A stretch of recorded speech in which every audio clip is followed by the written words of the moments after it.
Édith Boulogne a élevé Harry Boulogne, le fils illégitime d'Alain Delon, comme s'il était son propre enfant.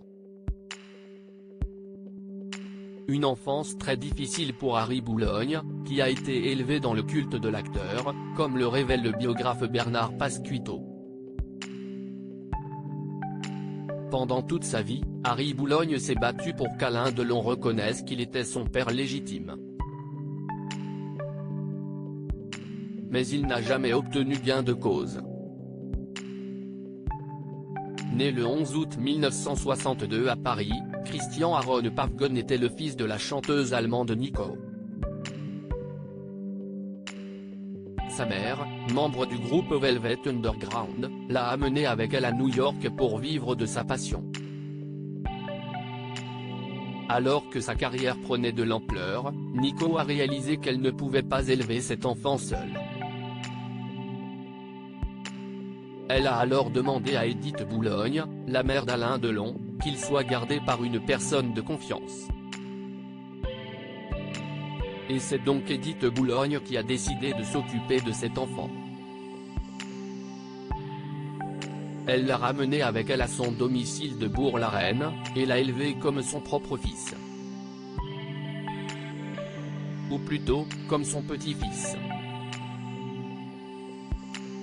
Paul Boulogne, le mari d'Édith, appréciait tellement Harry qu'il a décidé de l'adopter et de lui donner son patronyme.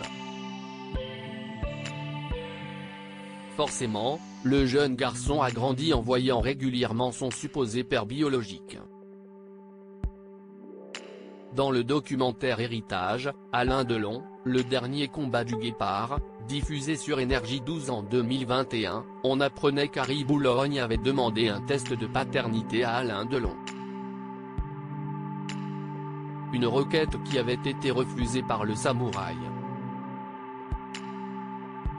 Harry Boulogne en voulait particulièrement à Édith Boulogne comme le rapporte le biographe Bernard Pasquito, auteur de la biographie Alain Delon, Une vie aux aguets. Harry Boulogne éprouvait énormément de ressentiment envers sa famille adoptive.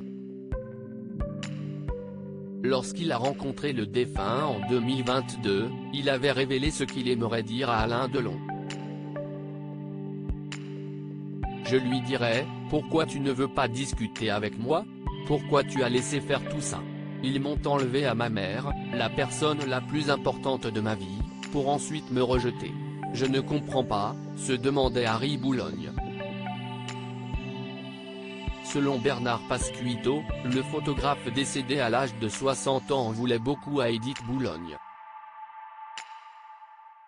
Il lui en voulait parce qu'il estimait qu'elle l'avait séparé de sa mère, la chanteuse Nico, qu'elle n'aimait pas, pour l'élever dans le culte d'Alain Delon. Elle lui disait souvent Alain Delon viendra te chercher un jour. Il y a une anecdote saisissante. Petit, il dormait dans la chambre d'Alain Delon, enfant et ado. Elle lui avait mis sur la table de chevet une photo d'Alain Delon, jamais il n'a eu une photo de sa mère, a révélé l'auteur auprès de Midi Libre. Un destin tragique.